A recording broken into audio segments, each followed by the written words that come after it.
Agora estamos on, tá? Certo.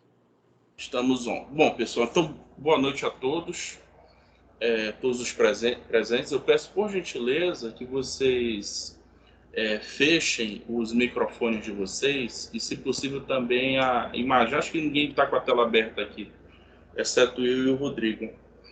Nós vamos iniciar nossa apresentação com o Rodrigo Paz. O Rodrigo ele é graduado em Relações Internacionais e ele é um estudioso. Além de ser um estudioso da política externa brasileira, ele foi picado por esse vício, né, Rodrigo? A PEB. Eu costumo dizer que alguns alunos são picados por essa cobra chamada política externa brasileira. Acabam ficando apaixonados por política externa, né? E além, obviamente, de ser um estudioso de política externa brasileira, o Rodrigo ele é um estudioso do capítulo argentino da política externa brasileira, né? Ou seja, essa interface que a nossa política externa fez por força da história, por força da geografia, com o nosso país irmão, nosso país o país que mais esteve presente ao longo da história do nosso país, né? Ao longo da história do Brasil propriamente, que é a Argentina. Então, nós vamos fazer uma apresentação. O Rodrigo também, atualmente, ele tem estudado, tem feito o curso de Direito, né? Ele é acadêmico hoje do curso de Direito, e ele faz parte do CLUD, que é o Clube de Direito Internacional, que é um clube que não pertence a uma instituição de ensino oficialmente, né, Rodrigo? Mas sim é um clube que tenta, pelo menos, promover o direito internacional aqui no Amazonas. O que é bastante louvável, né? Porque é certamente a área, pelo menos é a única área que eu gosto do direito internacional, o resto nada me interessa ali. Mas é uma área que é muito mal aproveitada aqui no Amazonas, né, Rodrigo? Infelizmente, né, o direito internacional ele é meio que jogado para o lado ali. Mas é uma contribuição importante, né? Afinal de contas, estamos na Amazônia, numa fronteira hídrica, numa fronteira florestal, né? Então, o direito internacional teria uma função muito, muito importante para o nosso Estado. Eu espero que o clube dê muito certo. Estou na torcida e podem contar com a minha colaboração para o que for necessário. Rodrigo, você está com a palavra, tá? Fique à vontade. Eu já vou iniciar aqui a apresentação dos slides, tá bem? Perfeito, então. Eu agradeço ao professor Breno, agradeço pelo convite, fico muito feliz de poder estar aqui com vocês e aproveito para parabenizá-lo também pela iniciativa, por criar um mecanismo, um instrumento de divulgação do conhecimento científico, de aprimoramento do debate e de democratização do conhecimento. Agora, já passando para o conteúdo programático em si, eu creio que antes de nós iniciarmos a análise das relações bilaterais em si, é importante que nós façamos uma rápida análise da formação, da gênese, da formação dos Estados nacionais, seja no Brasil, seja na Argentina. Porque a gênese da consolidação e da formação dos Estados nacionais na região do Prata, ela vai ser fruto de processos que vão desestabilizar as relações bilaterais e frutos de processos que vão ocasionar em conflitos políticos entre o Brasil e a Argentina, ora envolvendo as duas nações menores, que é o Paraguai e o Uruguai, certo? De modo que, no que tange a Argentina, essa integrava, no período da colonização espanhola, o vice-reino do Rio da Prata, que era uma possessão colonial que englobava os territórios que hoje correspondem aos territórios da Argentina, do Uruguai, do Paraguai e da Bolívia. Essa possessão colonial possuía Buenos Aires como o centro. Buenos Aires era a capital do vice-reino do Rio da Prata. De modo que, em 1810, os portenhos, e aqui só um aviso, sempre que eu me referir aos portenhos, eu estou me referindo aos habitantes de Buenos Aires, a elite política de Buenos Aires, né? Os portenhos em referência ao porto daquela cidade. Em 1810, os portenhos declararam a independência de Buenos Aires, iniciando assim a Guerra de Independência Argentina, que vai culminar em 1816 com o Congresso de Tucumã, declarando a independência e proclamando a ruptura política com a Espanha. E as províncias argentinas, eram 13 no total, 14, né? Buenos Aires mais 13, eram 14 províncias, elas se autodenominaram de Províncias Unidas no Rio da Prata. E aqui é importante nós ressaltarmos sobre essa questão provincial, que como nós estamos tratando do nascimento de estados, não existe, mais precisamente no caso da Argentina, uma perspectiva e um sentimento nacional argentino. O que existe é uma decorrência de identificações provinciais e regionais que acabam transformando a Argentina em um palco propício para um ambiente de instabilidade, um ambiente de conflito. E esse ambiente de conflito ele é materializado nas disputas políticas de Buenos Aires com as demais províncias argentinas. Outro fator de relevo é que, no período de formação do Estado argentino, surgiriam duas propostas, né? Dois modelos de Estado. O Estado unitário e o Estado federal. E os partidários desses dois ideais, eu digo partidários porque eles formaram realmente dois partidos políticos, o Partido Unitário e o Partido Federal, estavam em constantes disputas, em constante conflito, uma guerra civil constante, que impedia a formação e a consolidação de um Estado nacional argentino. O primeiro passo argentino nessa direção vai se dar em 1831, com a assinatura do Pacto Federal, sob a liderança do governador de Buenos Aires, que era Juan Manuel Rosas, e é a partir de 1831 que as Províncias Unidas do Rio da Prata vão se transformar na Confederação Argentina, uma confederação de províncias autônomas, províncias soberanas que delegam a Buenos Aires a condução da política externa e da representação internacional. No que tange ao caso brasileiro, ao contrário dos nossos vizinhos hispano-americanos, no Brasil houve certa continuidade política, por motivos que são muito claros e muito evidentes, né? Após o processo de independência, em 1822, o Brasil continua um regime monárquico, permanece governado por um príncipe português, permanece o modelo de Estado unitário e permanece uma economia baseada na mão de obra escravocrata. De modo que, diferentemente dos nossos vizinhos, onde houve a necessidade de substituição do poder do monarca, ou seja, a substituição de um poder que era considerado legítimo, no Brasil houve a perduração desse poder legítimo, o que facilitou o nascimento e a formação do Estado Nacional Brasileiro, permitindo que o governo imperial fosse minimamente operacional desde o seu surgimento. E proclamada a independência do Brasil, em 1822, a Argentina é um dos primeiros países a reconhecer a independência brasileira. Já no ano de 1823, José Bonifácio assume a pasta dos negócios estrangeiros, a Secretaria de Negócios Estrangeiros, e ele envia um emissário a Buenos Aires com uma perspectiva de selar um acordo. Ele vai chamar, na verdade, de convenção, uma convenção internacional, né, entre Brasil e Argentina. Porque Bonifácio, a partir de uma perspectiva, ele tinha a ideia de que Portugal e Espanha não aceitariam os processos de independência que estavam ocorrendo no continente americano e que, em um determinado momento, eles tentariam tomar pela força os territórios que outrora lhes pertenciam. Então, José Bonifácio envia esse emissário, esse representante diplomático, para Buenos Aires, com o objetivo de firmar um tratado de aliança, na verdade um tratado de defesa mútua, né, com o governo de Buenos Aires em caso de uma possível agressão europeia. Ocorre que o tratado acabou não seguindo, porque José Bonifácio ficou poucos meses no poder. Ele assume a parte dos negócios estrangeiros em janeiro, e logo em maio, eu creio que em maio ou junho, ele renuncia em decorrência de uma série de atritos com Dom Pedro I, mas ainda assim, já naquela época, no início do processo de independência, né, no 1820, 1821, já estava ali identificado um dos primeiros obstáculos para a pacificação, digamos assim, do relacionamento entre Brasil e Argentina, que é a questão da Cisplatina, ou como eles chamavam naquela época, a questão da Banda Oriental. Só para a gente delimitar o objeto ao século XIX, para a gente não ter que fazer um retrospecto até 1680, quando os portugueses fundaram a colônia de Sacramento. Em 1811, as tropas portuguesas invadiram a banda oriental, ou seja, o Uruguai que nós conhecemos hoje.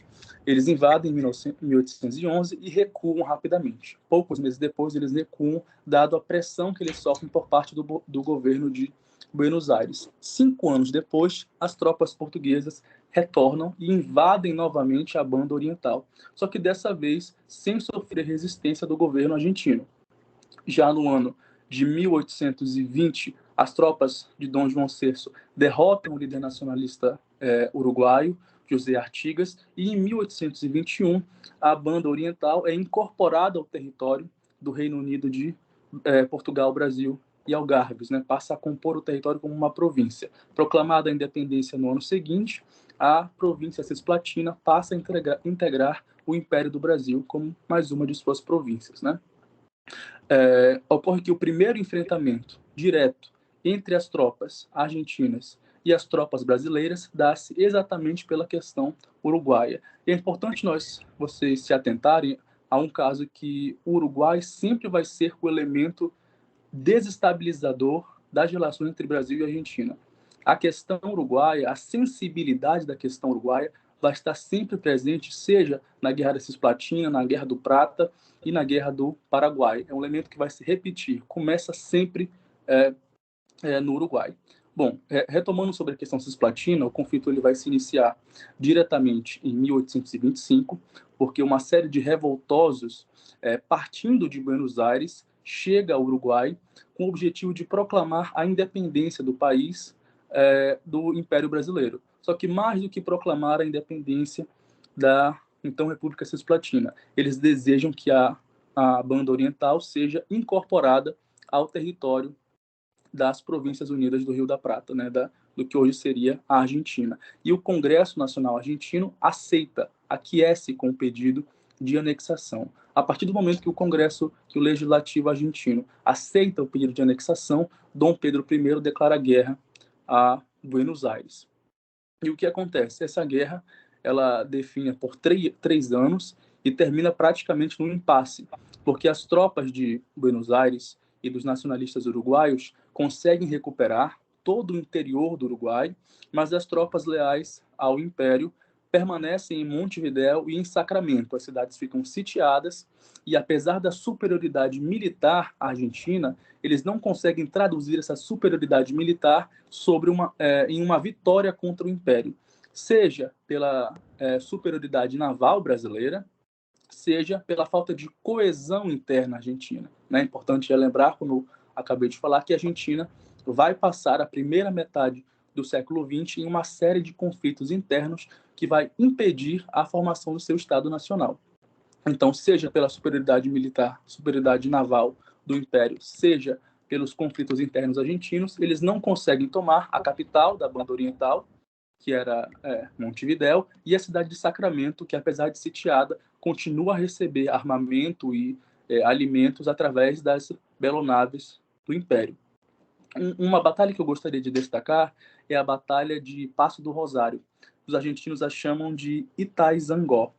Eu ressalto essa batalha, que ocorreu em fevereiro de 1827, porque ela poderia ter tido um resultado altamente desastroso para o Império, né? O general Alvear, que era o comandante das tropas argentinas, ele derrota o exército imperial já em terras gaúchas, já no Rio Grande do Sul. E ele somente não avança sobre Porto Alegre porque ele não tinha instruções para fazê-lo. E mais do que não possuir instruções, ele não possuía condições materiais de atacar Porto Alegre, conquistar a cidade e manter a cidade sob o controle das tropas argentinas, né? O que seria catastrófico para a política imperial no Prata. E por isso que é importante ressaltar o resultado político dessa batalha. Os argentinos poderiam ter tomado essa iniciativa de tomar Porto Alegre, conquistar Porto Alegre, e optaram por não fazê-lo, o que garantiu ao Império uma vantagem no período de negociação, na verdade, né? A guerra findou, como eu falei, um impasse militar.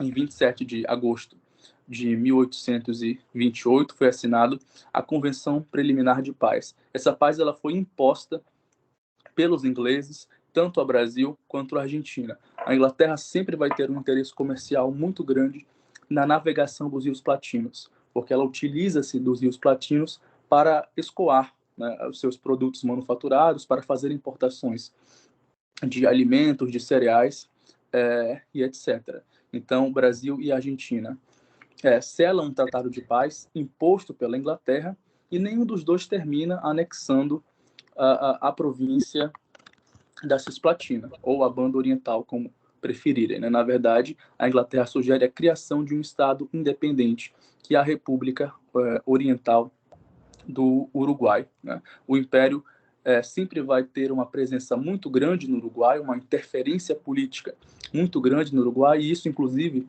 professor Breno, foi uma das coisas que primeiro me chamaram a atenção quando eu comecei a estudar as relações na Bacia do Prata, porque foi a política de intervenção mesmo do Império naquela região, intervenção militar no Uruguai, no Paraguai, na Argentina, esse hard power do Império, que hoje em dia nós não conseguimos mais identificar na política atual do governo brasileiro, não é uma crítica, né, mas é uma constatação, e acabou me chamando a atenção essa intervenção mesmo militar e política do Brasil nos assuntos internos dos outros países. Bem, findada a guerra, em 1828, Dom Pedro I vai renunciar já em 1831. Um dos motivos é a perda do território da Cisplatina, a perda da província da Cisplatina vai servir como mais um dos elementos na queda de popularidade do imperador, e com o período regencial, como os senhores devem saber, iniciam-se uma série de revoltas e sublevações no Brasil que vão acabar impedindo que o Império, ou então que a regência, né, melhor dizendo, desempenhe um papel ativo na questão platina. E isso é expressamente dito pelos ministros dos Negócios Estrangeiros durante a regência. Né? Eles prestavam um relatório anual, era como se fosse uma prestação de contas mesmo à Assembleia Geral do Império, aos deputados e aos senadores. Eles tinham a obrigação de fazer isso ou quando se trocava o ministro dos Negócios Estrangeiros ou anualmente. Né? E no relatório anual de 1833, o então ministro dos Negócios Estrangeiros, Bento da Silva Lisboa, diz expressamente que o Brasil poderia ocupar um espaço de destaque entre as nações, no Cone Sul, desde que houvesse aquilo que ele vai chamar de concórdia e tranquilidade entre nós, né? O que não estava acontecendo naquele momento. Isso também repetido no relatório anual de prestação de contas da Seção dos Negócios Estrangeiros de 1838, né, já sobre um novo chanceler. E ele diz que as comoções, ele chama as revoltas regionais, as sublevações regionais de comoções. Né? Ele diz que as comoções que atingiram o Brasil em diversos pontos acabaram por absorver toda a atenção e os recursos do governo, o que impediu uma política externa, uma diplomacia mais ativa nas questões platinas e nas questões em geral mesmo. Né? Focou-se para a consolidação do Estado Nacional, do Estado Imperial e a repressão aos movimentos de independência e de separação das províncias regionais. Ainda assim, já no final da década de 30, em 1839, novamente, inicia-se uma guerra civil no Uruguai. Dessa vez ela vai ser travada entre os membros do Partido Blanco e os membros do Partido Colorado ou do Partido Nacional. Fructuoso Rivera, ele era membro do Partido Colorado, ele era ex-presidente do Uruguai, e ele foi sucedido por um membro do Partido Blanco, que era o general Manuel Uribe. Acontece que Rivera vai começar a instigar no Uruguai uma revolta, uma sublevação, um golpe mesmo de Estado contra Manuel Uribe. E Rivera vai ter sucesso. Né? Uribe é deposto do cargo, só que Uribe foge para Buenos Aires. Ele possuía boas ligações com o então ditador de Buenos Aires, Juan Manuel Rosas, e em Buenos Aires ele consegue respaldo político, militar e econômico para retornar ao Uruguai e tomar o cargo que ele havia sido deposto. E Rivera, ao descobrir que Buenos Aires se preparava para dar suporte militar ao presidente deposto, então Rivera ele declara guerra a Buenos Aires. Né? É importante ressaltar também que desde 1835 o Rio Grande do Sul era considerado uma província rebelde, dada a Revolução Farroupilha, que em 1838 declara a independência e cria a República rio-grandense, né? E o Rio Grande do Sul obtinha armamentos de duas províncias argentinas, das províncias de Entre Rios e Corrientes, armamentos e cavalos, que era um instrumento muito valioso na época do início do século XIX. Os cavalos eram um instrumento de guerra muito importante. E mais do que conseguir armamentos e cavalos com duas províncias argentinas, os rebeldes, os farrapos, também utilizavam-se do porto de Montevidéu para escoar os seus produtos de comércio exterior, carne, né, charque, carne seca, principalmente. Bem, outro fator que eu gostaria de destacar, que estava acontecendo nesse período, é que a Inglaterra começa uma série de ações marítimas e militares de repreensão ao tráfico negreiro. E esse sentimento, na verdade, essas atitudes inglesas de afundar embarcações nacionais, vai criar um sentimento nacional. Perdão, professor, você falou alguma coisa? Não. Ah, sim. E as ações britânicas contra os navios nacionais, eles vão afundar aí os tumbeiros, né, que eram os navios que traziam a população escravizada da África para o Brasil, vai criar um sentimento nacional anti-britânico. E, paradoxalmente, cria um sentimento nacional anti-britânico e de simpatia pelos argentinos, que à época também estavam ameaçados de invasão por forças inglesas e francesas devido à intervenção argentina na Guerra Civil Uruguaia, né? Lembrando, o presidente do Uruguai foi deposto, fugiu para Buenos Aires e retornou ao Uruguai já como um general argentino, comandando tropas argentinas e enfrentando o governo colorado, que acabou ficando sitiado em Montevidéu. Novamente repete-se aquilo que havia acontecido na Guerra da Cisplatina. As tropas argentinas tomam todo o interior do Uruguai, mas não conseguem tomar Montevidéu. A cidade permanece sitiada, salvo engano, por 8 ou 9 anos, pelas tropas argentinas lideradas por Manuel Oribe. A partir desse momento, Rosas, que estava ameaçado de invasão, Buenos Aires estava ameaçada de invasão por forças franco-inglesas, porque os ingleses queriam duas coisas. Primeiro, que as tropas argentinas se retirassem do Uruguai, porque a independência do Uruguai foi fruto de uma paz imposta, como eu falei para vocês, através do Tratado Preliminar de Paz de 1828. E todas as vezes que houvesse guerra entre Brasil e Argentina, a Inglaterra teria de ser notificada 6 meses antes. Este era uma das cláusulas da Convenção Preliminar de Paz, né? Então, os ingleses entendiam que a presença argentina no Uruguai acabaria resultando em uma intervenção brasileira e poderia ocorrer um movimento de escalonamento das tensões, né? Então, eles queriam que os argentinos se retirassem de Buenos Aires e abrissem a navegação dos rios Platinos para que a Inglaterra pudesse continuar transitando e fazendo comércio naquela região. É nesse momento que o governador de Buenos Aires, Juan Manuel Rosas, ele vai retomar aquela ideia que foi inicialmente apresentada aos argentinos por José Bonifácio. Ele retoma a ideia da assinatura e da criação de um tratado de defesa de cooperação mútua entre o Brasil e a Argentina em caso de uma agressão europeia, né? E nesse caso, inicialmente, há uma convergência de interesses. Primeiro, porque a Argentina, Buenos Aires, está sendo ameaçada de invasão pelos ingleses. Segundo, porque o Brasil vem sofrendo uma série de desgastes com a Inglaterra, que vai culminar já na década de 60 com ruptura de relações diplomáticas devido ao caso Christie, mas o Brasil vem sofrendo uma série de desgastes com a Inglaterra, cria-se um sentimento tanto político quanto popular mesmo anti-inglês, e Rosas propõe que o Brasil assine um tratado de cooperação em caso de agressão europeia, né? Dom Pedro II aceita a proposta de Rosas, assina o tratado e remete de volta para Buenos Aires. Ocorre que nesse período, e aqui é importante relembrar também, naquela época não existiam as ferramentas de comunicações que nós temos, então um tratado ou uma missão diplomática ia e voltava de uma cidade através de embarcações, através de navios.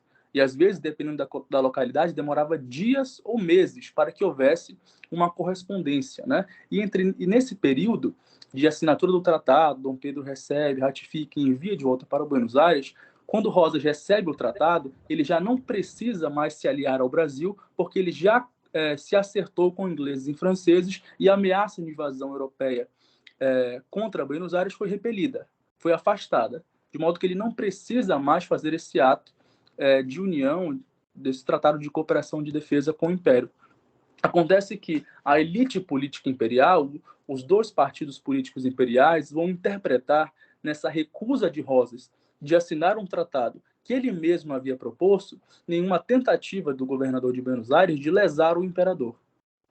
Não somente de lesar o imperador, mas de lesar o império como um todo.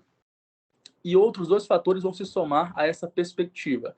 O império vai passar a interpretar na insistência de Buenos Aires de manter as tropas no Uruguai e no não reconhecimento da independência do Paraguai, vai criar aí o grande temor do Império, que vai permanecer presente como uma força profunda da política externa brasileira até o início do século XX. Qual o grande temor do Império depois que vai encontrar eco na fundação da República? É que a Argentina, em algum momento, tente recriar a antiga possessão colonial espanhola que tinha Buenos Aires como centro. Que a Argentina tente novamente conquistar o Uruguai e anexar o Paraguai à força à Confederação. Então, é a partir do momento, aí já no início da década de 40, que o Brasil vai começar a estimular certas províncias argentinas, lembrando novamente, repetindo, né, o que já foi dito, a Argentina tem uma série de províncias autônomas, independentes, que somente delegam a Buenos Aires a representação externa. Então, a estratégia política imperial é de maximizar os seus interesses através da fragilidade, da falta de coesão e de sentimento nacional argentino. Então, o Rio de Janeiro envia alguns emissários políticos a duas províncias argentinas, as províncias de Corrientes e Entre Rios, para estimulá-los a se sublevar contra Buenos Aires, a se sublevar contra o governador Rosas.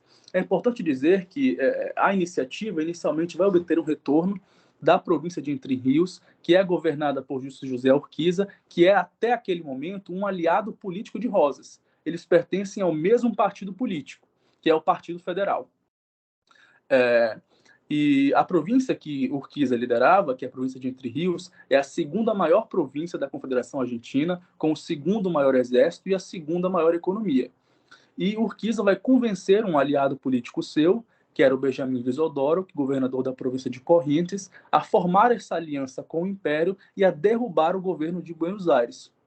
É por isso que o Visconde do Uruguai, Paulino José Soares de Souza, tem aquela famosa frase dele, que eu até botei aí no slide, que ele diz assim: feito-se o prédio, o edifício, retira-se os andames, porque o Império queria demonstrar que essa era uma iniciativa nacional argentina, enquanto, na verdade, essa sublevação de Corrientes e Entre Rios era financiada, patrocinada pelo Império e instigada pelo Império. Então, já em 1851, é firmado um tratado de aliança entre a província argentina de Corrientes Entre Rios, o governo da defesa, que estava sitiado no Uruguai, os membros do Partido Colorado, e o Império. Essa aliança formada no Rio de Janeiro tinha alguns objetivos. O primeiro era a derrubada do governador de Buenos Aires. O segundo era a pacificação do Uruguai, onde o Brasil pretendia colocar um aliado político seu governando o Uruguai, limitando a influência argentina naquela região. O terceiro era a pacificação do Rio Grande do Sul, porque o Rio Grande do Sul, como dito anteriormente, recebia armamentos e cavalos dessas duas províncias argentinas, que eram Corrientes e Entre Rios.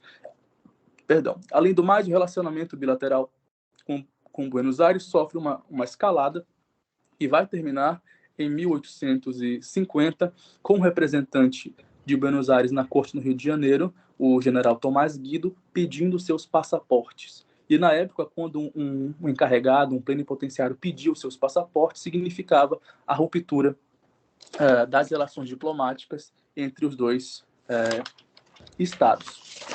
Bem, firmado a aliança regional, a coalizão regional contra Buenos Aires, a principal batalha que se travou foi, em fevereiro de 1852, a Batalha de Monte Caseiros, que ocorre ao norte de Buenos Aires, e as tropas de Rosas são derrotadas, né? A coalizão de tropas formadas por argentinos, uruguaios e brasileiros, As tropas de Rosas, vale dizer, possuíam uma superioridade militar, uma superioridade numérica, mas Rosas acaba fugindo do campo de batalha, ele inclusive é ferido na mão, volta para Buenos Aires, escreve sua carta de renúncia, entra em uma embarcação inglesa e foge para Londres, onde ele vai permanecer até o último dia da sua vida. Então, com a derrota de Rosas, o Império consegue atingir todos os seus objetivos previamente delimitados. Quais eram? A pacificação do Rio Grande do Sul, eles conseguem encerrar a Revolução Farroupilha, a implantação de um aliado político no Uruguai, membro do Partido Colorado. O Partido Colorado vai ser historicamente ligado ao Brasil, enquanto o Partido Blanco uruguaio vai ser historicamente ligado à Argentina e, posteriormente, ao Paraguai, né, quando Solano Lopes foi empossado presidente após a morte do pai, em 1962. Né?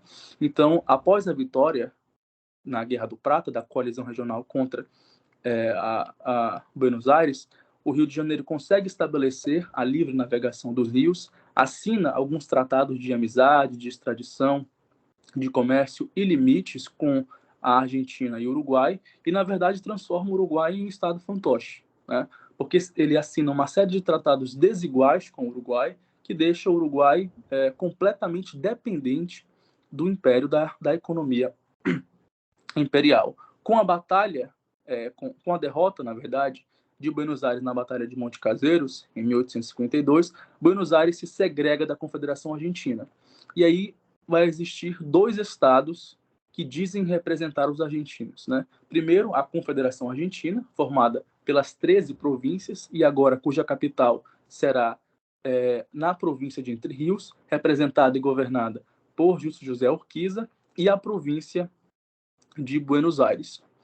O Império, inicialmente, apesar do apoio político e militar a Justo José Urquiza na sublevação contra Buenos Aires, o Império vai tentar adotar uma política ali pragmática, né? Uma equidistância entre os dois estados, porque a Argentina era uma província extremamente rica e o Império não queria sofrer nenhum tipo de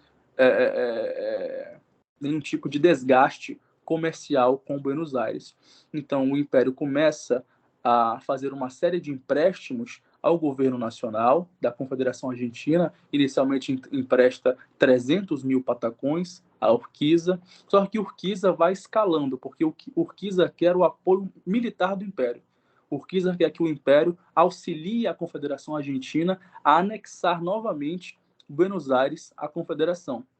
O Império se recusa, né? O Urquiza então chega a solicitar um empréstimo de 1 milhão de patacões, o que também não é atendido, e a partir desse momento, Urquiza vai se distanciar do Império e vai se aproximar do Paraguai. O Paraguai, como eu falei anteriormente, que já vai estar sendo governado por Solano Lopes a partir da morte do pai dele, porque era hereditário, como se fosse a Coreia do Norte, né? O Paraguai começa com o avô Lopes, aí passa para o pai Lopes, aí Solano Lopes já é o neto, é a terceira geração de presidentes daquele país. E, como eu falei, ele assume em 1862, após a morte do pai, e já no ano seguinte, novamente no Uruguai, inicia-se uma guerra civil, né?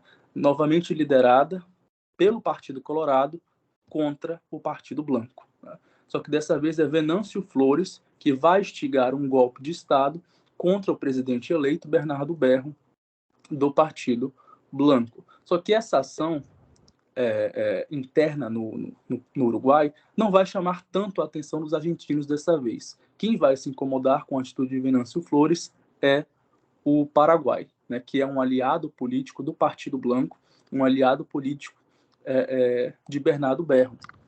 E Bernardo Berro passa uma carta, né, na verdade a Secretaria de Negócios Estrangeiros do Uruguai envia um pedido de ajuda ao Paraguai, e mais do que isso, eles tentam convencer o Paraguai que, uma vez Bernardo Berro deposto e os colorados em poder no Uruguai, a Argentina, o Uruguai e o Império se voltariam contra a soberania do Paraguai, o que, é claro, não correspondia com a realidade. Além do mais, buscando limitar a influência da Argentina sobre o Partido Colorado uruguaio e buscando satisfazer os interesses dos pecuaristas gaúchos no Rio Grande do Sul, o Império intervém militarmente no conflito a favor de Venâncio Flores, a favor do Partido Colorado, o que vai criar uma convergência de interesses políticos pela primeira vez, no caso, entre o Brasil e a Argentina no Uruguai, né? Tanto Buenos Aires quanto o Império eram a favor da implantação do governo do Venâncio Flores, né? Cria-se esse ambiente político favorável. Um ponto que eu esqueci de mencionar é que em 1862 há a batalha decisiva entre a Confederação Argentina e as tropas de Buenos Aires, né? Entre as tropas lideradas, no caso de Buenos Aires, pelo Bartolomeu Mitre, e da Confederação ainda estavam sendo lideradas pelo Justo José Urquiza. Ocorre que as tropas de Urquiza são derrotadas, na verdade nem houve uma derrota, as tropas de Urquiza simplesmente fogem do campo de batalha, o que garante uma vitória de Buenos Aires, e aí sim, a partir de 1862, a formação do Estado Nacional Argentino, incorporando não só Buenos Aires, mas como todas as províncias na Confederação Argentina. Bem, o que desagradou Solano Lopes foi porque ele considerava Bernardo Berro um poderoso aliado político que garantia acesso ao porto de Montevidéu, o que representava uma alternativa ao porto de Buenos Aires. E, como eu disse anteriormente, o governo de Bernardo Berro fez uma série de gestões para tentar induzir a Lopes a adotar uma medida militar mais agressiva contra a Argentina e contra o Império, né? É claro que o Paraguai era um estado muito fechado, isolado diplomaticamente, que não possuía sequer representação externa, e a estratégia de Lopes, porque às vezes a gente escuta, seja na literatura, seja documentários, filmes, etc., como se Solano Lopes fosse um louco, né? Uma pessoa que agiu por impulso, que não pensou muito bem naquilo que ele fazia, porque como é que ele poderia derrotar o Império, uma vez que o Paraguai era muito pequeno, o Império era gigantesco, falando de extensão territorial, né?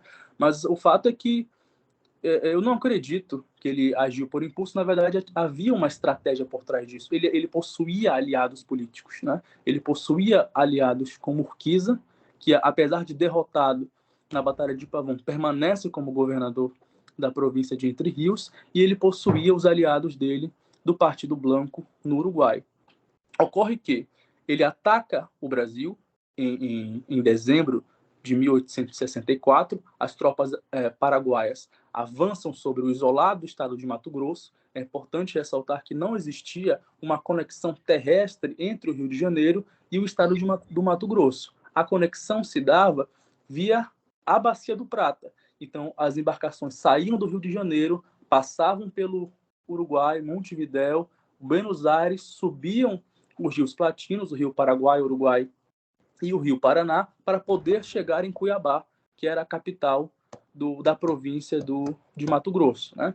Eles capturam o governador da província de Mato Grosso, que era chamado presidente da província, né? Sequestram e fazem-o de refém, e já no ano seguinte, qual era o objetivo deles, na verdade, né? Ele ataca o Mato Grosso e desce para chegar no Uruguai, né? Ele vai invadir também o Rio Grande do Sul, ele vai tomar a cidade de Uruguaiana, inclusive ele vai cometer uma série de crimes, o que hoje seria considerado crime de guerra, na cidade de Uruguaiana, para poder chegar no Uruguai, para poder prestar socorro pelo seu aliado político, que foi apeado do poder por Venâncio Flores. Ocorre que já em fevereiro de 1865, as tropas de Venâncio Flores vencem as tropas do Partido Blanco, ou do Partido Nacional, que era do aliado político do Solano Lopes. E aí forma-se, na verdade, uma coalizão regional. Ele pede passagem, ele pede, digamos assim, autorização do governo argentino para passar pelo território argentino, para ele poder acessar o Uruguai. O governo argentino do Bartolomeu Mitre nega a passagem das tropas, e é nesse momento que o governo argentino se recusa a dar passagem das tropas, que ele invade, ele adentra o território argentino, mesmo assim. Qual era a estratégia dele? Era que o Uruguai seria socorrido pelas tropas paraguaias, as tropas do Partido Blanco cerrariam fileiras junto com as tropas paraguaias e enfrentariam o exército imperial, enquanto Urquiza, na Argentina, lideraria uma sublevação contra Buenos Aires. Ocorre que ocorreu o clássico nessa situação, né? O inimigo externo cria a coesão interna que sempre faltou à Argentina. Então, a partir do momento em que o Paraguai invade as terras argentinas, todas as províncias, pelo menos inicialmente, porque depois vai dar uma série de problemas no processo de recrutamento de soldados, inicialmente, todas as províncias se unem para repelir o ataque estrangeiro, de modo que inviabilizou qualquer perspectiva de apoio político na empreitada de Urquiza. Ele ficou meio que de mãos atadas, né? E com Urquiza impedido e sem apoio político e militar das outras províncias para realizar uma sublevação contra Buenos Aires, e os blancos no Uruguai já derrotados militarmente em fevereiro de 1865, o Paraguai ficou isolado. Não restou alternativa política, né? É importante ressaltar também que a estratégia política de Solano Lopes não era conquistar o Rio de Janeiro, não era tomar Buenos Aires. Assim como a estratégia militar japonesa durante a Segunda Guerra Mundial, quando o Japão ataca Pearl Harbor, a intenção do Japão não era ocupar Washington, não era tomar Nova York, mas assim é impor uma derrota que faça o seu inimigo recuar, que faça o seu inimigo se retirar do campo de batalha, e a partir do momento em que o seu inimigo se retira e se reagrupa, você vai atingindo seus outros objetivos. Quais eram os objetivos dele? Derrotar as forças do Partido Colorado no Uruguai, né, estabelecendo um governo novamente do Partido Blanco, enquanto Urquiza, na Argentina, liberaria essa sublevação contra Buenos Aires, o que efetivamente não ocorreu, deixando o Paraguai isolado contra os 3 estados vizinhos. E é nesse momento que ocorre uma coisa muito interessante. Ocorre uma mudança de paradigma na política externa brasileira, porque o eixo Rio de Janeiro, Buenos Aires, para a contenção o eixo Rio de Janeiro, Assunção, para a contenção de Buenos Aires, vai ser substituído pelo eixo Rio de Janeiro, Buenos Aires, para a contenção de Assunção. E essa mudança de aliança é a primeira vez, é uma situação inédita que ocorre na história do Brasil, essa aproximação militar mesmo entre Brasil e Argentina, que não se repetirá na história brasileira após o término da guerra. O fato é que a guerra contra o Paraguai, né, o inimigo em comum, propicia uma forte aproximação política e militar entre os dois países, especialmente sob a liderança de Bartolomeu Mitre, que vai se tornar um proeminente político argentino, vai se tornar muito respeitado pelas autoridades políticas do Império, vão ver em Mitre um interlocutor confiável, um interlocutor que tem realmente simpatia, digamos assim, pelo Brasil e não possui sentimentos hostis contra o Império Brasileiro. Então, cria-se esse ambiente favorável a essa aproximação política, o que vai começar a declinar a partir de 1868, com a volta do Partido Conservador ao poder. O Partido Conservador tinha uma política externa muito mais agressiva contra Buenos Aires. Eles trabalhavam abertamente para a contenção dos interesses argentinos, o que o Partido Liberal muitas vezes acabava por adotar uma estratégia mais de conciliação, certo? Então, com a volta dos conservadores ao poder no Brasil, formando um gabinete de ministros em 1868, e o final do mandato de Mitre, né, e a posse do governo Sarmiento, vai começar a criar uma série de desconfiança entre os dois estados. Essa desconfiança ela vai ser evidenciada a partir de 1869, quando as tropas basicamente brasileiras tomam Assunção, ocupam Assunção, que é a capital do Paraguai, e a Argentina diz que não tem mais intenções de lutar. Para eles, a guerra havia terminado, né? Mas o Brasil insiste na guerra, porque o objetivo do Império Brasileiro era capturar Solano Lopes, o que de fato acontece. Na verdade, eles não capturam, né? Solano Lopes morre em combate em 1870, e o Tratado da Tríplice Aliança, firmado em 1865, proibia que as partes, ou seja, o Brasil, o Uruguai e a Argentina, selassem a paz em separado com o Paraguai. Todos os 3 deviam selar a paz em conjunto. O que ocorre é o oposto. né? Porque o Brasil não vai cumprir uma série de dispositivos que estavam previstos no Tratado da Tríplice Aliança de 1865. O primeiro que ele vai descumprir é selar a paz em separado. O Brasil sela a paz em separado com o Paraguai em 1872. O Uruguai segue o posicionamento brasileiro e assina a paz em separado com o Paraguai em 1873, e a Argentina só vai selar a paz em 1879. Outro dispositivo importante que o Brasil não vai cumprir e que havia assinado em 1865 era de reconhecer a pretensão argentina sobre o Chaco Boreal, que era uma região em disputa entre o Paraguai, a Argentina e a Bolívia. O Brasil reconhece a pretensão argentina, apesar de dizer que a Bolívia precisava ser escutada, mas volta atrás imediatamente que o Solano Lopes é morto, né? Que o inimigo, aquilo que os unia, o elo que unia Brasil e Argentina, é eliminado. Então, essa série de descumprimentos, digamos assim, por parte do Império, de requisitos do Tratado de Aliança que o Império havia assinado, acaba por dificultar o relacionamento entre Brasil e Argentina. Mas, de todo modo, já no final da década de 70 e início da década de 80, selado a paz, como a Argentina selou, tanto com o Paraguai quanto entre si, as potências vencedoras começam a celebrar uma série de tratados entre si, de comércio, novamente de navegação e limites, né? Porque eles selaram um tratado, aí não era ratificado pelo Congresso. Assinava um tratado e depois desistiam, de modo que há uma série de tratados que são assinados repetidamente, né? Porque uma vez eles assinam e não dão continuidade. Então aproveita-se o final da Guerra do Paraguai, a celebração da paz com o Paraguai, e as três potências vencedoras selam a paz entre si, selam tratados de amizade, comércio e de extradição, e de limites, principalmente das questões lindeiras, as questões fronteiriças.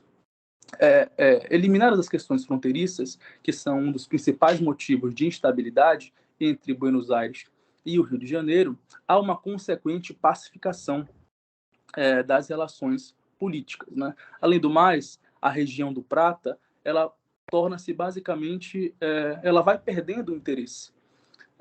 Perde o interesse militar, perde o interesse político e econômico, seja de Brasil e de Argentina, porque os estados vão se voltar agora para um projeto de industrialização, de atração de investimentos estrangeiros, de expansão de suas fronteiras agrícolas internas, né, buscando novos territórios cultiváveis, de modo que nada tinha o Uruguai ou o Paraguai a oferecer, seja para o Brasil, seja para a Argentina, e nada que efetivasse realmente num processo de tensão e desestabilização das relações bilaterais entre os dois países. Outro fator importante é que, com o início da década de 1880, inicia o processo de declínio do regime monárquico, né? E com o Estado monárquico em crise, a política externa imperial possui uma capacidade reduzida de se manter uma política externa ativa frente a Buenos Aires ou frente aos nossos demais vizinhos latinos. Mas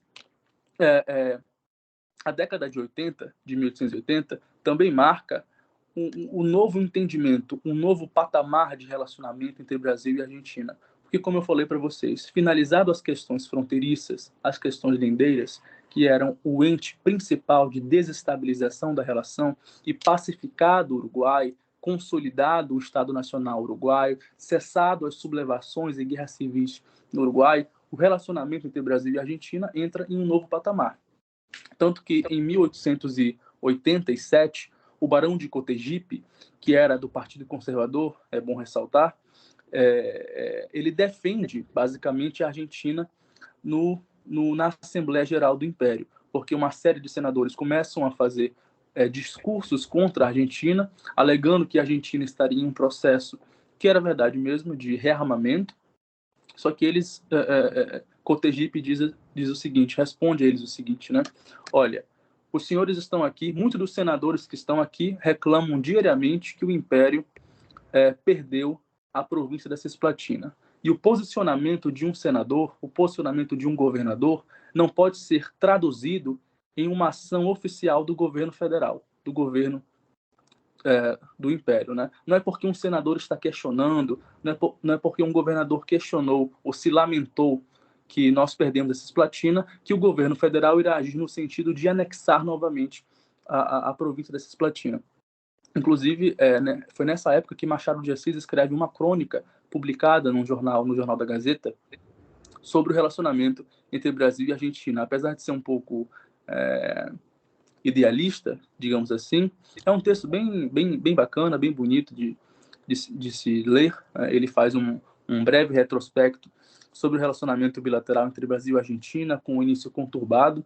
Ele até diz que oxalá o Império e a República, em menção à Argentina, andem de mãos dadas para o desenvolvimento de nossos povos. Então, é uma perspectiva de não só pacificação política, mas de entendimento entre as sociedades, um entendimento já cultural entre as duas nações.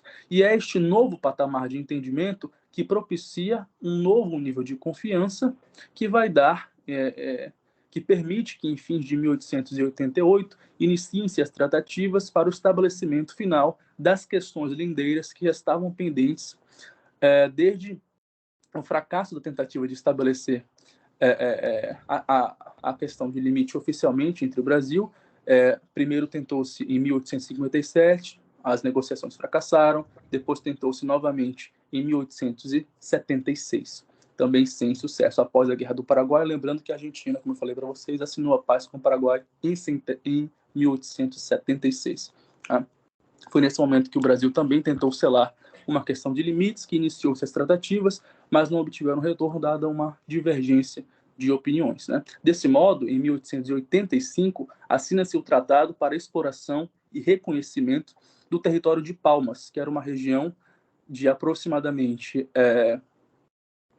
30 mil quilômetros, que estava em disputa entre o Brasil e a Argentina. Cria-se uma comissão mista para investigar e fazer o reconhecimento daquela região, formada por brasileiros e por argentinos. Ocorre que essa comissão ela não vai chegar em um consenso, em um acordo sobre os rios que definiam os limites naturais entre Brasil e Argentina. De modo que, como a comissão mista não chega em um acordo, os argentinos vão instruir, né, vão sugerir que o território seja dividido igualitariamente, ou seja, 15 mil quilômetros para a Argentina, 15 mil quilômetros para o Império, o que vai ser prontamente recusado pelo Conselho de Estado do Império. E o Império vai propor que eles submetam a questão fronteiriça, o litígio fronteiriço, à decisão arbitral. A Argentina aceita e inicia-se as tratativas para que seja submetido a questão à decisão arbitral do presidente dos Estados Unidos. O Império chega a ratificar o acordo em setembro, de 1889, mas o tratado não foi dado continuidade, uma vez que 2 meses depois proclamou-se a República e pôs-se fim ao regime monárquico. Rapidamente sobre a proclamação da República, é importante ressaltar que a Argentina foi o primeiro país a reconhecer a independência do Brasil. A República foi proclamada em 15 de novembro de 1889. A Argentina já reconhece o governo provisório republicano no dia 18 de novembro, 3 dias depois. E eles objetivavam fazer isso, já governado não, era o chanceler Stanislau Zeballos. Ele objetivava fazer isso para criar uma empatia pelo governo republicano, cujo chanceler apontado será Quintino Bocaiúva, que era um jornalista da época que assinou o Manifesto Republicano de 1870, e a Argentina vai novamente propor para que a questão de Palmas seja resolvida não por uma questão arbitral, mas por divisão igualitária do território em disputa. O que Quintino Bocaiúva, aquilo que é visto como uma certa ingenuidade política, dos primeiros anos da República, porque inclusive no Manifesto Republicano de 1870 eles tinham como lema, somos da América e queremos ser americanos. Então Quintino Bocaiúva, em nome de uma alegada fraternidade republicana, uma alegada fraternidade latino-americana, aceita a proposta argentina, assina o tratado, dividindo o território igualitariamente entre Brasil e Argentina, mas no ano seguinte, em 1891, a Câmara de Deputados vai negar a assinatura do tratado. E foi unânime, basicamente. Foi 145 votos contra e 5 a favor. Né? Então, uma vez recusado a questão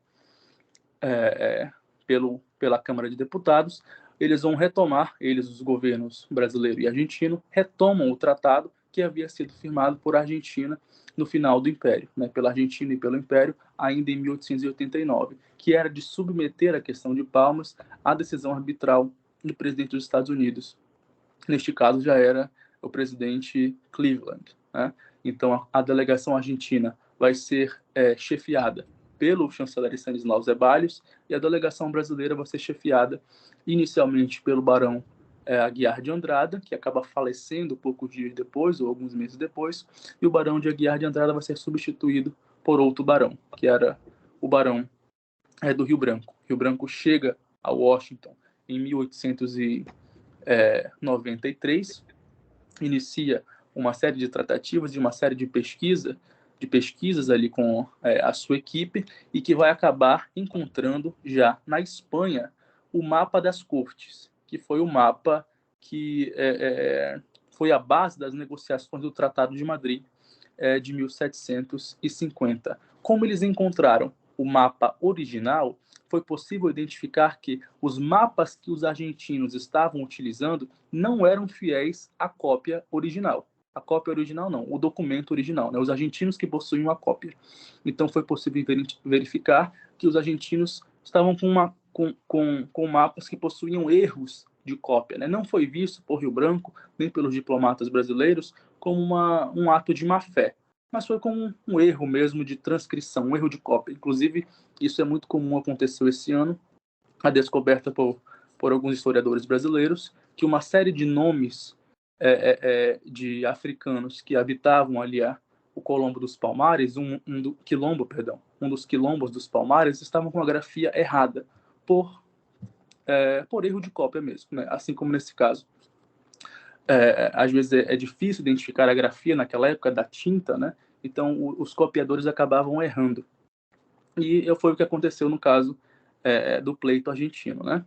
Com esse erro identificado, o presidente Cleveland dá o laudo arbitral em 1895 a favor do Brasil, né? E a própria Argentina vai reconhecer, o próprio Stanislau Zeballos vai reconhecer que o Brasil possuía direito sobre aquela área, que o pleito brasileiro estava correto, né? Então o Brasil finaliza a questão lindeira com a Argentina em 1885, depois o Barão do Rio Branco ainda vai selar mais alguns acordos, 1895, perdão, através da questão de Palmas, com o presidente Cleveland dando um laudo arbitral a favor do Brasil. Eu creio que é isso, né, professor Breno? Quer avançar mais um pouco? Não, a gente delimita aqui e o senhor continua na próxima, não tem problema não. Maravilha. A gente delimitou aqui, então Tá. acho que eu falei bastante já. Não, sem problema, tá dentro da programação. Tá. Maravilha. Obrigado, hein, Rodrigo? Nada, eu que agradeço. Pessoal, vocês têm alguma pergunta? Se algo ficou confuso, se eu me enrolei em alguma parte. Vamos ver se tem alguma pergunta aí.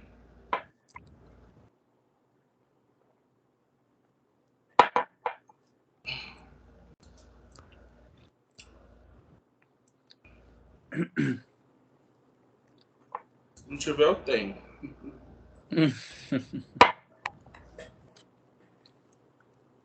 Bom, deixa eu começar enquanto o pessoal toma coragem aí. Eu tenho, na verdade, uma consideração geral a fazer sobre essa relação Brasil-Argentina, que é uma relação que, como você muito bem ilustrou, ela antecede a própria ideia da formação das nacionalidades brasileira e argentina. Tanto Portugal quanto Espanha, sobretudo aí no caso o vice-reino do Prata, já discutem esse espaço há muito tempo. né? Por exemplo, a título de documentação e até mesmo de efetivação do direito internacional público, a questão do Tratado de Madrid, de 1750, né, é um marco nessa configuração geográfica e lindeira e mesmo jurídica entre essas duas nações, no caso Portugal e Espanha, tá? Todas as guerras guaraníticas que se desenvolveram a partir dali, e o Tratado de Santo Ildefonso, né, que é um tratado de retificação que foi feito entre essas potências coloniais, essas potências, no caso, ibéricas. E essas disputas territoriais, e a todo momento nós observamos isso, né, Rodrigo? Nesse processo de aproximação entre Argentina e Brasil, isso já no século XIX, após a independência dessas nações, essa tensão contínua em relação, sobretudo, à região do Prata, obviamente, a região como um todo, né? E a sua geografia, sobretudo a parte de navegação dos rios. Né? Nós sabemos muito bem que a cidade de Buenos Aires é uma cidade central na Argentina, uma cidade que tem acesso aos portos, né? Uma cidade altamente cosmopolita, e ela sempre teve a pretensão, não só a pretensão política, de, digamos assim, reaver todo aquele vice-reinado do Prata, mas também de ter um certo controle, um certo monopólio dessas zonas de Comércio, navegação. né? Exatamente, até mesmo para ter a centralização do comércio a partir de Buenos Aires. Né? É uma coisa que hoje em dia a gente fala e as pessoas têm até dificuldade de entender, né? Porque o controle, naquela época, o controle dos portos significava tudo, significava a entrada e saída de tudo que passava por aquele país. Diferente de hoje, né? Porque hoje nós temos as estradas, nós temos a aviação, mas naquela época era uma coisa muito, muito centralizada em cima dos portos. Só a título de comparação mesmo, né? Quando os ingleses vencem os chineses e passam a controlar a China, eles impõem um tratado desigual, tal como foi feito no Brasil, e o Tratado de Nanquim é um tratado que visava o controle dos portos chineses. Ou seja, a partir dos portos, os ingleses conseguiriam escoar sua produção China adentro. Né? E eles escolhem os 5 principais portos e assim eles começam a escoar a produção. Não é à toa que a Guerra do Ópio foi feita com esse intuito. Né? Isso foi facilitada, sobretudo, por esse acesso, essa facilidade dos portos. Então, não é à toa também, professor, que um dos primeiros feitos de Dom João VI ao chegar no Brasil foi a abertura dos portos, né? Exatamente. Abertura praticamente exclusivamente para o comércio inglês de manufaturas aqui. Exatamente. Tá? Obviamente que a geografia do Brasil ela é bem distinta da geografia argentina, né? Claro. Nós temos um litoral extenso, muito extenso, né? Muito navegável, enfim, é uma geografia bem peculiar, né? E esses três grandes conflitos, de certa maneira, são conflitos onde a Argentina tenta ressignificar e rever a sua posição geográfica. E no sentido de reposicionar e rever, no sentido de expandir essa geografia a ponto de confrontá-la com o Brasil. Né? Isso Exatamente. Foi visto em relação à questão da Guerra da Cisplatina, isso foi visto em relação às tentações napoleônicas do Juan Manuel Rosas, né? que esse foi o mais megalomaníaco de todos, e isso foi visto também na Guerra do Paraguai, né? Porque muitas vezes a gente pensa que a Guerra do Paraguai só foi uma guerra, digamos assim, com ambições paraguaias em torno ali aí o outro Napoleão que surge aqui, que é o Solano Lopes. Mas no processo de finalização da guerra, a Argentina bate o pé no sentido de ter também um processo de expansão territorial sobre o Paraguai e sobre o Brasil. Né? Não é à toa que a questão foi, de certa maneira, aí graças ao parlamento brasileiro, isso foi demovido pelo parlamento brasileiro e o Barão do Rio Branco deu uma aula de diplomacia. Né? Então, essa tentativa argentina de sempre se reajustar do ponto de vista geográfico me parece ser a tônica dos conflitos entre Brasil e Argentina ao longo do século XIX. Né? E obviamente, aí vem o realismo clássico, né, Rodrigo? Inclusive, a monografia do Rodrigo, que eu tive a felicidade de orientar, opera sob a luz desse realismo clássico. Né? Porque o que nós encontramos aqui no Cone Sul, para efeito de comparação, é o que se encontra em boa parte do mundo até hoje. Né? Eu vejo muitas comparações, né, Rodrigo? Por exemplo, nós que, você em especial, que estudou com muita profundidade esses conflitos no Prata, no século XIX, as comparações disso com a guerra na Ucrânia, né? com as movimentações russas na Ucrânia, parece uma carência de legitimidade, não é, professor? Ou então, por exemplo, a carência de legitimidade do governo ucraniano em certas regiões, que é povoado por habitantes russos, né, que falam russo, que tem passaporte russo. Né? A carência desse sentimento nacional, desse pertencer, né, ao Estado Nacional, acaba abrindo margem para esse tipo de iniciativa.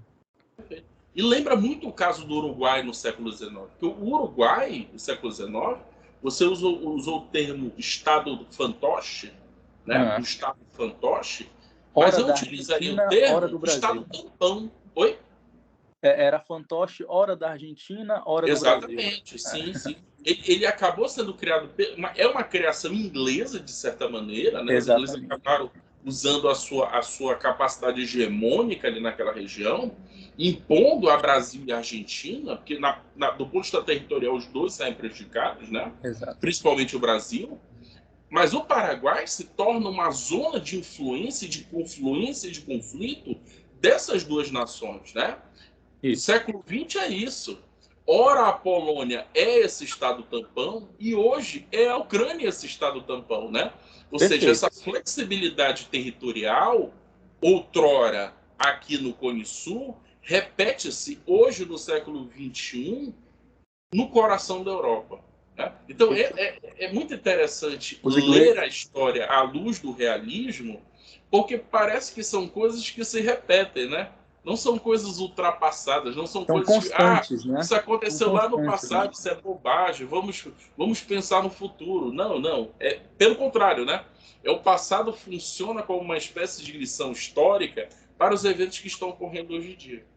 Perfeito, é isso mesmo. Tanto que as lições, eu acho que do grande realista que ainda está vivo, o Henry Kissinger, né? As lições de política internacional e diplomacia dele são sempre pautadas por lições históricas. Né? Se você pega aquele livro dele sobre a China, ou então o livro dele Ordem Mundial, ou então o livro do Kissinger Diplomacia, são uma série de processos históricos, de conflitos históricos, em que ele tenta explicar ao leitor como isso pode se refletir nos dias de hoje, como isso pode se aplicar nos dias de hoje. Né? Ele pega uma série de agentes de Estado, de homens de Estado, mostra quais foram as decisões que eles tomaram, né? Decisões certas e erradas, e que nós podemos nos inspirar, digamos assim. Né? Se não nos inspirar, porque alguns são ditadores sanguinários que constam ali, mas aprender com essas atitudes. Né? E um exemplo claro de realismo, professor, é o Stanislau Zeballos. Ele é um exemplo clássico do realismo argentino, porque ele vai chegar à conclusão, e ele escreve isso expressamente, que a Argentina não sabe fazer diplomacia. Porque ele vai dizer, o Brasil, sem disparar um tiro, ganhou... Ele escreve lá, alguns milhões de habitantes, ganhou alguns milhões de quilômetros quadrados. E a Argentina, com diplomacia, perdeu 8 milhões de habitantes, porque ele faz referência ao vice-reino do Rio da Prata, né? E perdeu 64 mil léguas, por exemplo, assim ele diz. Né? Então ele adota essa postura mais militarista, mais combativa, de tipo assim, olha, já que pela diplomacia não está dando, não estamos ganhando diplomaticamente, nós não sabemos iniciar essas tratativas via as conversações, ele começa a armar a Argentina, né, preparar a Argentina militarmente para um ataque contra o Brasil, chegando ao ponto de ele falsificar o telegrama do Barão do Rio Branco, né, no telegrama cifrado número 9, e de ele planejar invadir o Rio de Janeiro. A ocupação militar do Rio de Janeiro, 50 mil soldados argentinos. Né? Então, nós temos esses exemplos Mas o de Barão dá um olé nele, né? O Barão dá um olé nele. O Barão Conta essa história aí, que ela é muito interessante. É uma curiosidade, mas que acabou derrubando os Zebários, né? Ele cai por conta do telegrama. É isso. É porque, na verdade, no início do século XIX, a Argentina está passando pelo apogeu de crescimento. Né? Ela realmente engata num nível de desenvolvimento, num nível de prosperidade econômica, que ela acaba superando e muito o Brasil. Né? E o nível de prosperidade e desenvolvimento, ela acaba encontrando margem para expansão militar. Expansão militar, eu quero dizer com gastos militares. Né? Eles investem pesadamente no exército, mas mais pesadamente ainda na marinha argentina. E o Império Brasileiro sempre teve uma proeminência muito grande, não só o Império, mas como posteriormente a República também, sempre teve uma proeminência muito grande na Armada, como eles chamavam na época. Né? Era uma força muito presente, era uma força composta, no caso do Império, pela aristocracia brasileira. Né? O Exército era mais renegado, né? E o Império era a força de elite, era a força mais importante que existia naquela época. Então a Argentina começa a investir maciçamente na marinha dela, inicia-se quase que uma corrida armamentista entre Brasil e Argentina, uma escalada de tensões, uma troca de farpas entre diplomatas brasileiros e argentinos através de notas, até que, em um determinado momento, Zebaios acredita que a guerra com o Brasil vai ser inevitável e ele começa a tentar montar um sentimento político, digamos assim, né? Ele quer criar as bases para uma união nacional, uma união política nacional contra o Império. Mas, para isso, ele vai ter que criar um fato. Né? O Barão do Rio Branco havia enviado um telegrama ao representante brasileiro no Chile, que era Domício da Gama, o diplomata, nosso representante no Chile. Esse telegrama cifrado, ele passa por Buenos Aires, é decifrado e, basicamente, resumidamente, né, Zebaios inventa, ele vai mentir sobre o conteúdo desse telegrama. Na perspectiva dele, e é aquilo que ele vai divulgar, é que o Brasil estaria instigando o Chile a atacar a Argentina. Né? Na verdade, ele estaria instigando ali uma união entre Brasil e Chile contra os argentinos. Né? Enquanto, na verdade, o que se dava era o oposto. Né?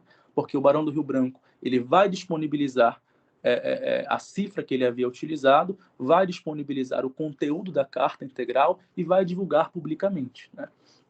E que, na verdade, o Barão do Rio Branco estava sugerindo tanto para o Chile, estava sugerindo para o Chile que era importante uma aproximação da Argentina, era importante uma aproximação entre os três países, né? Os três países, Brasil, Argentina e Chile, que posteriormente vai virar aquela iniciativa do ABC, né? Que era uma perspectiva de contenção da influência dos Estados Unidos aqui na América do Sul.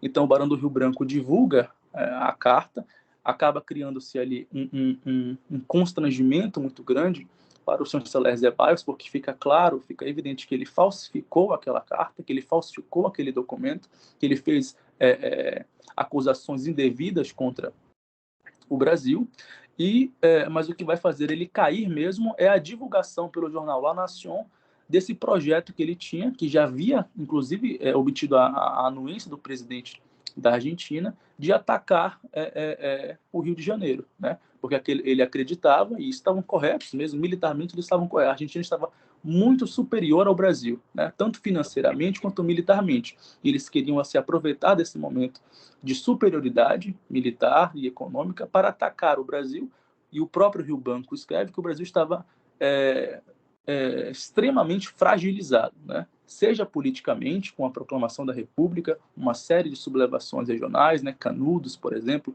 uma das mais famosas, e problemas econômicos através da política do encilhamento e etc. Então, quando o jornal La Nación divulga isso abertamente, ele perde toda todo o respaldo político que ele tinha e não resta opções a não ser renunciar ao cargo. Perfeito. Maravilha. Rodrigo, outra coisa interessante a tua fala me chamou a atenção. Eu confesso que era uma coisa que, obviamente, eu tinha observado, mas acho que durante a tua fala isso ficou muito explícito, que é o peso dos partidos políticos, né, Rodrigo? Uma coisa muito interessante. Exatamente. É uma sofisticação política muito interessante, pensando em termos de século XIX, tá? Porque imagina só, nós temos aqui no Brasil dois partidos políticos que vão se revezar no poder durante esse período, no caso, o Partido Republicano e o Partido Conservador, mas essa dinâmica Partido partidária... Liberal. Desculpa, o Partido Liberal e o Partido Conservador. E essa dinâmica partidária, ela se repete também nos outros países, né? Exatamente. No caso, os blancos, os colorados, o Partido Federalista argentino, né? Esse provincialismo argentino também. E os partidos, digamos assim, traduzindo esse desejo político, essa orientação política, né? Fala um pouco sobre essa questão, acho que seria interessante de debater sobre isso também. A questão partidária, ela é fundamental, né? Porque a questão partidária interna, seja na Argentina, seja no Uruguai, ela vai definir as alianças externas, né?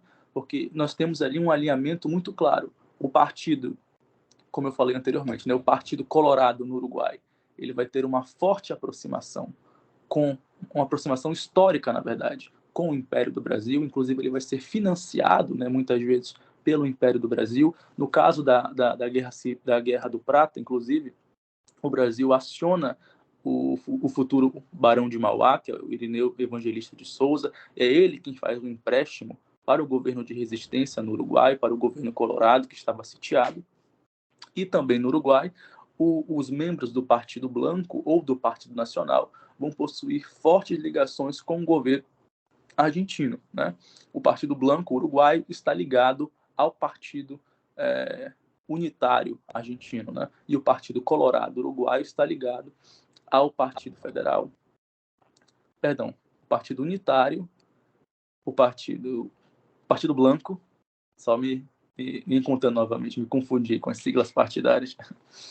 O Partido Blanco uruguaio é aliado ao Partido Federal, o partido de Juan Manuel Rosas, o partido também de Urquiza. O Partido Colorado é aliado ao Brasil e ao Partido Unitário, né? Essa dinâmica partidária é o que vai conduzir tanto a Argentina quanto o Uruguai a um processo constante de instabilidade política, né? Porque são países que não são partidos, perdão, que não irão respeitar os marcos legais, os marcos constitucionais, né, daquelas nações, que vão estar constantemente incitando revoltas provinciais contra Montevidéu e contra Buenos Aires, contra aquele que está no poder, né? Então, se o Partido Colorado no Uruguai perdeu uma eleição, ele automaticamente inicia um processo de revolta, de sublevação contra um membro do Partido Blanco que ocupa Montevidéu. O mesmo acontece com o Partido Blanco, né? Se o Partido Blanco perde a eleição no Uruguai, ele automaticamente inicia um processo de sublevação e revolta contra o Partido Colorado. Mas essa identificação partidária, ela vai ter o apogeu, digamos assim, né? Essa característica de identificação partidária na Guerra do Paraguai mesmo, né? Porque aí você tem claramente a definição dos lados, né? O Solano Lopes, ele ataca o Brasil, ele ataca a Argentina para chegar ao Uruguai. O objetivo dele não era atacar os dois países por si só. Como eu falei anteriormente, ele não objetivava conquistar o território argentino ou o território brasileiro. O objetivo dele era chegar ao Uruguai para prestar socorro aos seus aliados do Partido Blanco, que haviam sido apeados do poder pelo Partido Colorado. É importante também nós notarmos, professor, como eu citei, o Uruguai como principal elemento de desestabilização política na região, né? Seja na Guerra Cisplatina, seja na Guerra do Prata, seja na Guerra do Paraguai. Essa é uma constante, né? E é interessante notar que, a partir do momento em que essa dinâmica partidária no Uruguai cessa, ou seja, em que há uma maior convivência política, uma pacificação, uma institucionalização das relações, há, naturalmente, uma pacificação das relações entre Brasil e Argentina, há uma estabilização das relações na Bacia do Prata, né? Perfeito. Maravilha. Pessoal, alguém tem alguma pergunta? Se aparece alguém.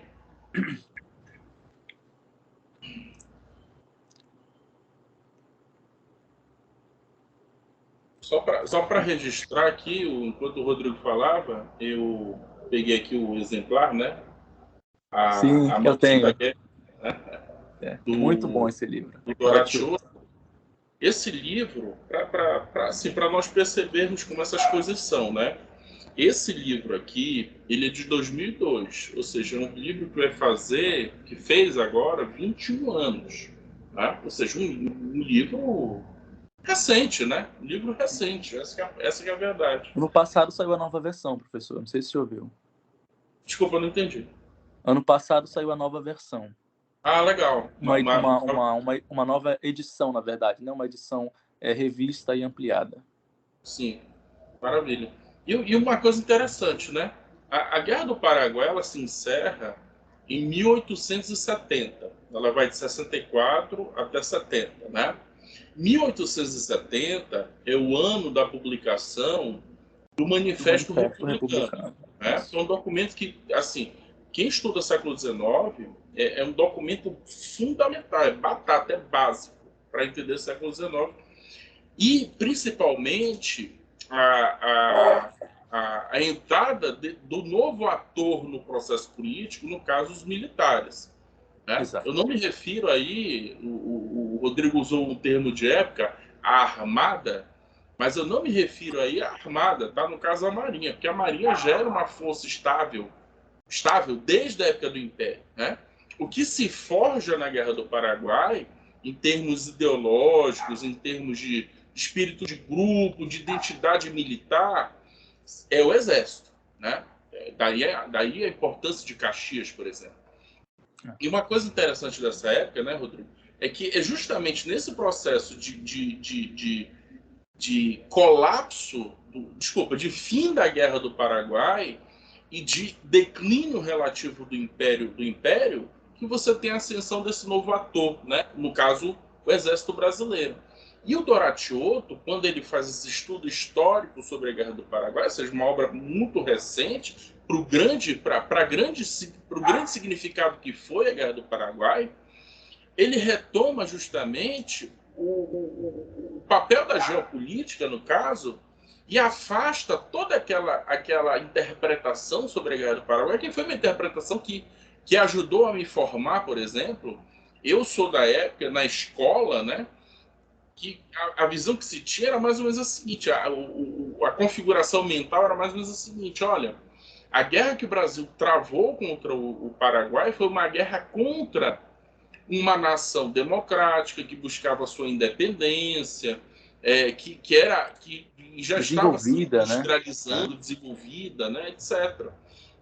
E o Brasil teria agido como uma espécie de sub-imperialismo. Né? Muitas Exatamente. nações daqui do continente, inclusive, nos acusam até hoje de ser uma nação sub-imperialista. Né? No caso ali, o sub-imperialismo a serviço da Inglaterra e hoje a serviço dos Estados Unidos. Né? A partir do século XX, a reconfiguração da política brasileira, sobretudo a partir do Barão do Rio Branco, né? E esse subimperialismo ele iria continuar agora sob a batuta dos Estados Unidos. Né? E uma coisa interessante é isso, né? Ou seja, é um evento tão digamos assim, lá do século XIX, mas que tem um significado importantíssimo até hoje, né? E introduz esse novo ator no processo político, que são os militares. Introduz... na verdade, os militares se dão conta da força política que eles possuem. Né? Na verdade, quando há uma guerra no geral e os militares voltam para casa, né, voltam armados para o território, é sempre um momento de instabilidade. Né? Isso vai acontecer na Guerra do Paraguai, isso vai acontecer quando a Força Expedicionária Brasileira retorna da Europa, né? Cria-se aquela apreensão de o que vamos fazer com eles agora. Né? E aí, Vargas fica louco, né? O Vargas fica temeroso. E no século XIX não era diferente, né? Então, os militares se dão conta, na verdade, da força que eles possuem, da capacidade política que eles possuem, e eles vão começar a trabalhar nisso, né? Eles vão aí, no caso, se imbuir, beber, né, de positivismo, né?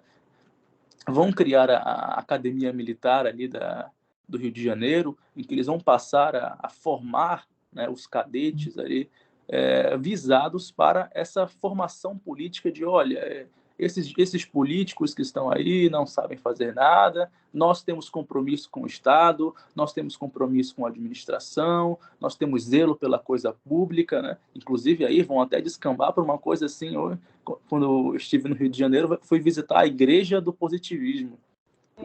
Até isso, né? O templo da humanidade. O tempo, você vê aqui a que ponto você chegava que isso basicamente não é conhecido, as pessoas não têm conhecimento disso, né? Da força que os militares tiveram, do peso do que os militares tiveram. Inclusive, isso é muito retratado também. O Doratiotto, é claro, retrata isso, o início disso, né? Mas isso também é muito estudado pelo professor José Murilo de Carvalho.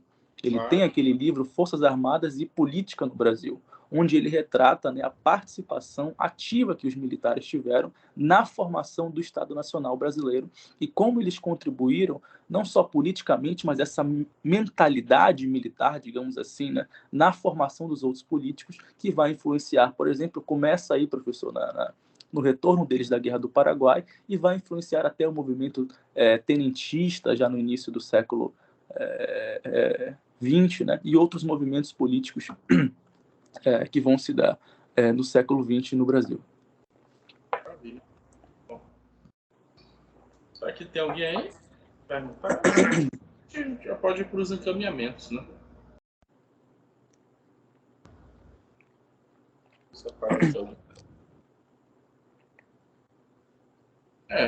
Aparentemente não tem ninguém, Rodrigo. Tá bom? Não tem problema. Então, Rodrigo, quero te agradecer, tá, imensamente pelo tempo, pela disponibilidade. Foi um webinar muito proveitoso. Acho que aqueles que ficaram aqui, com certeza, beberam dessa fonte. Tá? Eu vou disponibilizar o vídeo no nosso canal no YouTube. Vou encaminhar o link lá para o nosso grupo no WhatsApp, tá bem? E quinta-feira que vem eu retomo aqui para falar sobre a segunda parte desse webinar, né? Ou seja, já é a parte relativa ao século XX, tá? Vou retomar essa última fala do Rodrigo, que diz respeito a esse movimento de aproximação e de tensão que o Quitino Bocaiúva estabelece aí, a aproximação e a tensão estabelecida pelo Barão do Rio Branco, a ascensão de Barão do Rio Branco e o seu conflito com os Sebádios e por aí vai, né? Perón Vargas, os regimes militares, o processo de redemocratização a partir da década de 80, os presidentes que vão cooperar nesse período, Alfonsín Sarney, Menem, Collor, né? Os irmãos, o casal Kirchner, Lula, Dilma, enfim, né? Alberto Fernandes. Vai gerar polêmica, então, hein, professor? Hã? Vai gerar polêmica, então, hein? Pouco, né? Faz parte. Aí, enfim, a gente vai tentar abordar um pouco essas questões pertinentes a esse período, tá bem? Acho que tem uma pergunta que não tinha aqui. Então tá, Rodrigo, obrigado, hein? Boa noite. Eu agradeço, professor, pelo convite, agradeço a participação aqui, fiquei muito feliz de poder contribuir com o Diploa, com o CLUD, então muito obrigado, viu? Valeu. Obrigado, hein? Tchau, tchau, pessoal. Boa noite. Tchau, tchau, boa noite.